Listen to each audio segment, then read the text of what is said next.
श्री गणेशाय नमः। गणेश जी की कथा के बारे में तो हम सबको पता ही है कि किस तरह से माता पार्वती ने उनका निर्माण अपनी मिट्टी से किया था। ऐसा कहा जाता है कि उनको अपनी रक्षा के लिए, ताकि अंदर कोई प्रवेश न कर पाए, जब वह स्नान कर रही हैं उन्हें द्वार पर माता ने खड़ा किया था और वो भगवान शिव को पहचान नहीं पाए। 10 सालों की कठिन तपस्या के बाद वो लौटे और अचानक से वो उनसे मिले और उन्हें पहचान नहीं पाए, तो क्रोधवश भगवान ने उनका सिर काट दिया।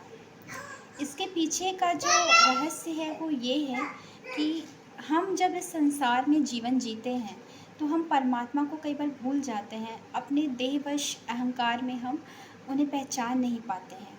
That is called as the body consciousness. When we are in our body consciousness we are unable to see the god from our divine eyes.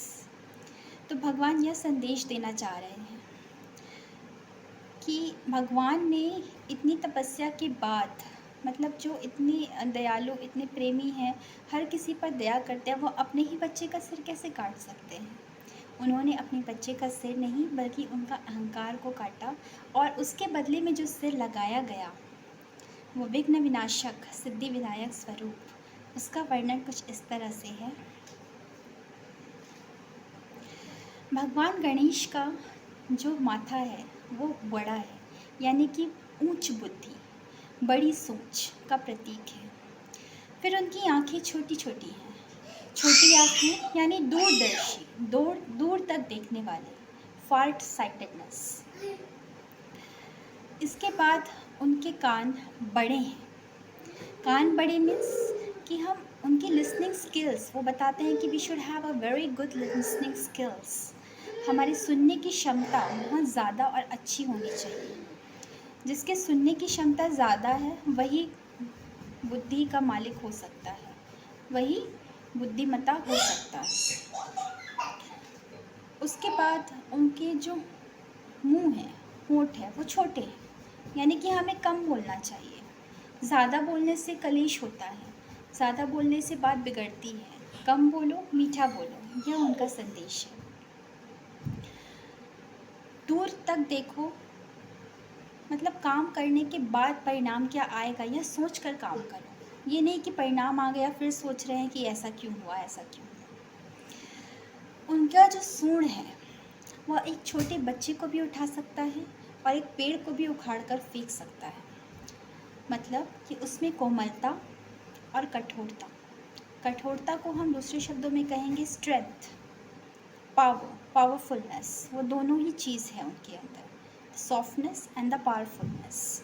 मतलब अगर हम भक्ति मार्ग पर चल रहे हैं, हर किसी के साथ विनम्र हैं, इसका यह मतलब नहीं है कि हम कमज़ोर हैं। वह शक्ति हमें और पावरफुल बनाती है। That makes us more powerful, और ज़्यादा हमें शक्तिशाली बनाती है। उसके बाद भगवान का जो पेट है वो बड़ा है। The big tummy depicts the power of acceptance, असमाने की शक्ति। आजकल छोटी छोटी बातों को हम पचा नहीं पाते हैं, बुरा मान जाते हैं, उससे हमें ख़राब लग जाता है, हम अपना और दूसरों का रिश्ता बिगाड़ लेते हैं।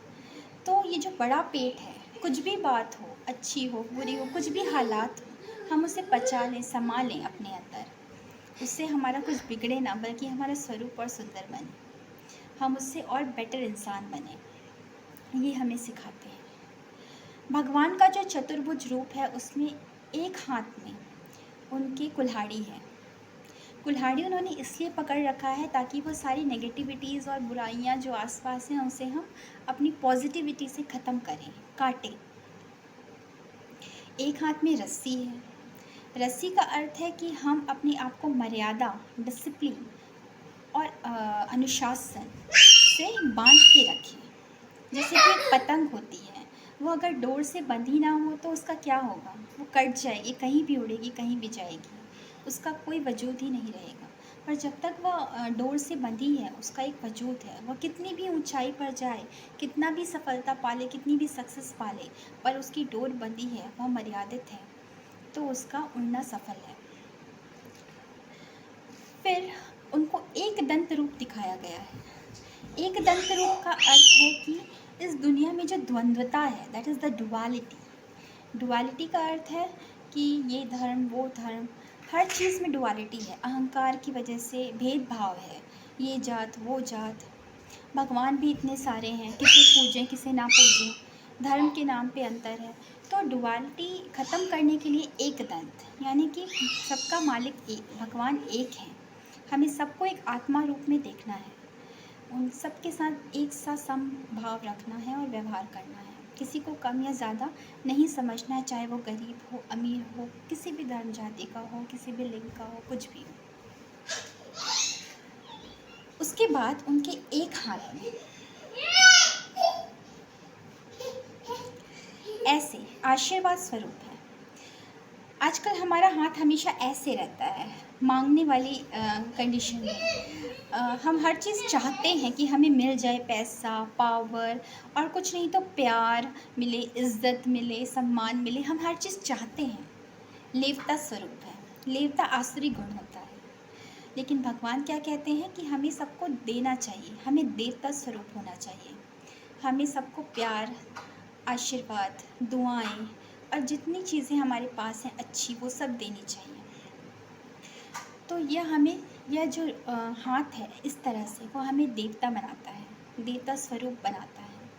इसलिए भगवान का हाथ ऐसा है। फिर एक हाथ में उनके लड्डू हैं, जिसके बारे में हम बाद में बात करेंगे। अच्छा, इतना विशाल जो स्वरूप है भगवान का, वह किस पर बैठा है, किस पर विराजमान है? एक चूहे पे। चूहा अर्थात हमारा मन, जो कि बड़ा चंचल है। जैसे कि हमारा मन हर वक्त कभी इधर कभी उधर भागता रहता है, वैसे ही चूहा कुछ भी कुतरता रहता है। लेकिन उस पर लगाम एक अच्छी बुद्धि वाला, एक विजडम से भरा इंसान ही लगा सकता है। इसलिए भगवान उसके ऊपर बैठे हैं। अच्छा, उनका एक पैर इस तरह से मुड़ा हुआ है और एक पैर ज़मीन को टच कर रहा है। वो भी पूरा पैर नहीं, सिर्फ टो। उनका जो टो है, यानी अंगूठे का अग्रभाग, वह ज़मीन को टच कर रहा है। कहने का अर्थ है, वह समझाना चाह रहे हैं कि हमें इसी संसार में रहना है, हमें वैरागी नहीं बनना है, हमें किसी को छोड़ना नहीं है, रिश्तों को, नातों को, संसार को छोड़ के योगी नहीं बनना है। हमें यहाँ रहते हुए, सारे अपने कर्मों और धर्मों को निभाते हुए भी अलग रहना है। अलग यानी कीचड़ में कमल की तरह। अगर कुछ बुराइयां भी हैं तो भी हम अपने स्पिरिचुअलिटी के मार्ग पर आने वाली बाधाओं को दूर करें और अपने आप को न्यारा और प्यारा भगवान का बना के रखें। यह उसका अर्थ है। तो इस तरह से जब विघ्न विनाशक मंगल मूर्ति स्वरूप किसी का होगा, तो उसके साथ रिद्धि और सिद्धि हमेशा साथ साथ चलेंगी, यानी कि सक्सेस और महिमा हमेशा रहेंगी। वो कभी भी दुखी और कभी भी किसी चीज़ की उसको कमी नहीं हो सकती है। इसलिए मोदक उस सक्सेस और हैप्पीनेस का प्रतीक है जो भगवान ने हाथ में लिया हुआ है। अच्छा, ये नहीं कि सक्सेस और महिमा आपको मिल गई तो आप उसे स्वीकार कर लें और अपने सर पे चढ़ा लें। यह परमात्मा की कृपा है।